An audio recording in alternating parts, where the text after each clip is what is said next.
Hey, my name's Anthony Fick, and welcome to the Diamond Dialogue Podcast. Special guest today, School Board President Tracy Danner on the couch, just newly reelected. Yep. So wanted to kind of get him in, really probably one of the most exciting ones for me to kind of get the school board's perspective. I know the community doesn't really, not everybody knows school board members, and this is really kind of an opportunity for us to highlight, your role into that. So, Tracy, why don't you introduce yourself and your background? I know you've been in the school board for a number of years now. A little while. A little Just while. a little while. So, yeah, just take us off. Very good. My name's Tracy Danner. I am a graduate from Diamond, 1988 class.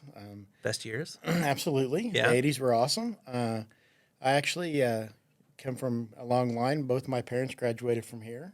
One was 68, one was 69, so we're getting back a little bit. I've had 7 daughters graduate from Diamond, 3 of them last year, so that's the last of the kids for now. That's the last of the kids. Yeah.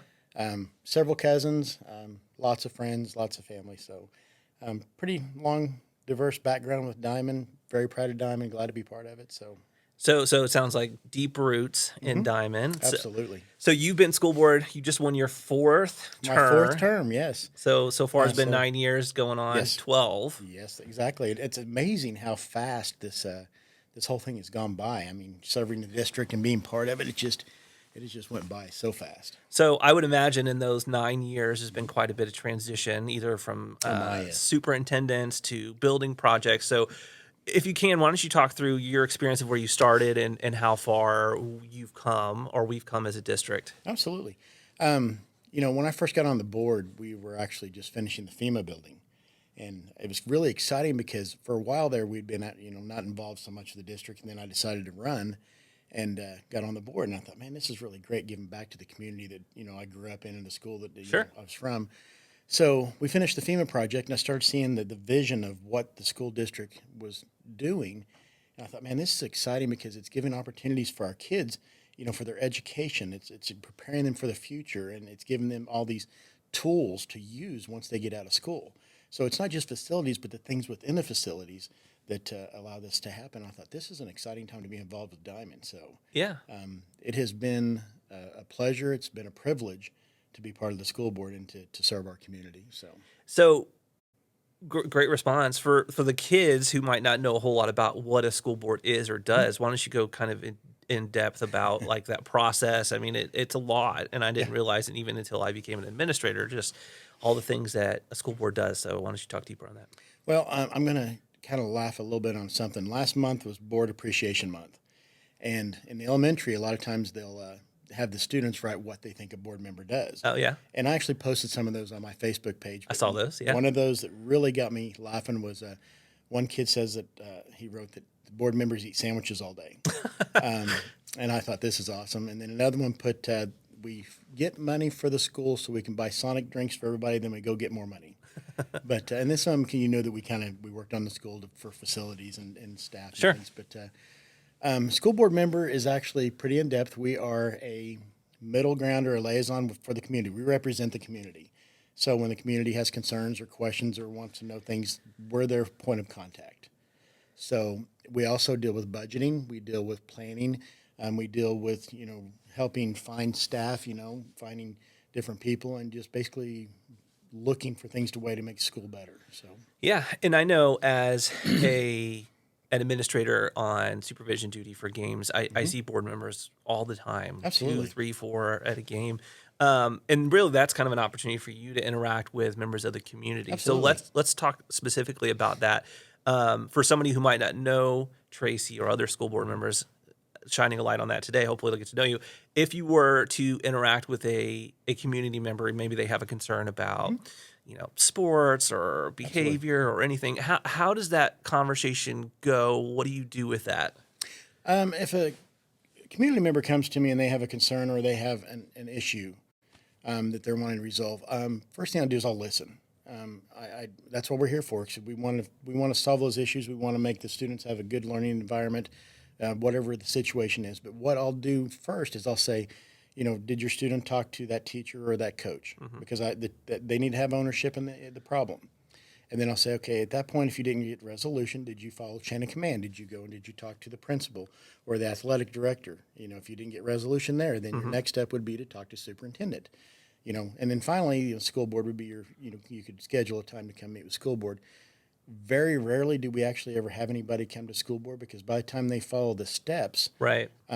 they've resolved that problem or figured out a way for the solution. But something else that's worked well for me is when a community member has an issue, I'll talk them through it, but I'll say, okay, you've got this issue, but what are some possible solutions you think would fix this problem? Sure.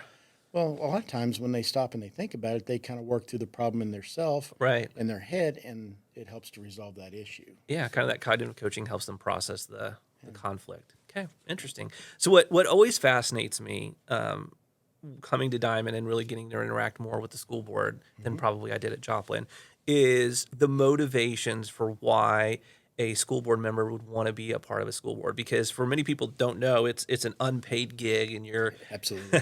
you're basically donating your time for the school, and everybody's got their reasons. It could be, coaching school specific. It could be, there's just so many reasons. So what motivates Tracy now 4 terms in to want to be a school board member? And we'll talk a minute about school board president and what that does. So, For me, it's giving back to the community. I think that anybody, if able, should give back to the community in some way, shape, or form. It's service, it's volunteering. I think it makes a difference, and especially with Diamond, like I said, our roots with my family runs pretty deep with this, with a lot of families in Diamond. We have a lot of heritage families in this district. But for me, it's an opportunity to, one, try to help provide an environment for our kids so that when they get out of school, they are productive members of society, that they are challenged here at school, that I have a part of that to where, we get them ready for life after high school. I love the fact of being able to be in a leadership position to where I can help and move forward with the district. It's a privilege, honestly, to serve. yeah, having talked to lots of different school board members, I'm always amazed with how centered you are with, being balanced between athletics and academics and meeting the needs of the teachers and the future growth of our district. And I appreciate that as an administrator, having that support, which I think made you a valuable candidate for being school board president. So let's talk deeper into that. This is now going into your 2nd year being school board president. So what's unique about that than maybe just being a regular school board member? School board president actually requires a little more time. You deal with, not deal, but you work with the superintendent more closely, hand in hand. Sure. It's still the same role because I'm still one of 7. At the end of the day, when it comes time to vote, there are 7 school board members, and I'm still one of 7, and I consider myself one of 7. I don't consider myself any different. My role just changed more into a leadership role instead of just a board member. So it's not a whole lot different, but yet it's a lot more in depth as far as what your volunteering time is. So from my perspective, it seems like you said, you kind of interact with the superintendent probably a lot more than I do. Yes. So how many times would you say that you talk to him a day? A day. We don't talk every day, but we do talk several times a week. Okay. We communicate back and forth on opportunities and issues and things that are coming up. Sure. Or we may even I may run into him and say, hey, I saw this thing. I read this article, or I saw this at another school, and it's going to be a great idea. What if we look at this at our district? Right. It'll work well.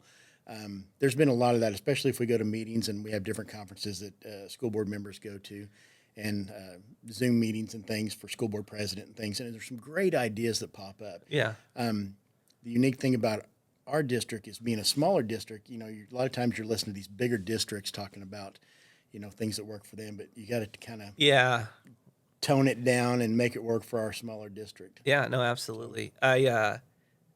Having been in a part of, Diamond for now 3 years, I've had the opportunity to see a lot of growth happen over the last year, especially in our early childhood. Yes. And amazing, and Dr. White's doing a phenomenal job with that, obviously in partnership with the school board. So what maybe over the next, 2 to 3 years with the term that you have, what are some things that you're looking forward to or are excited to see happen?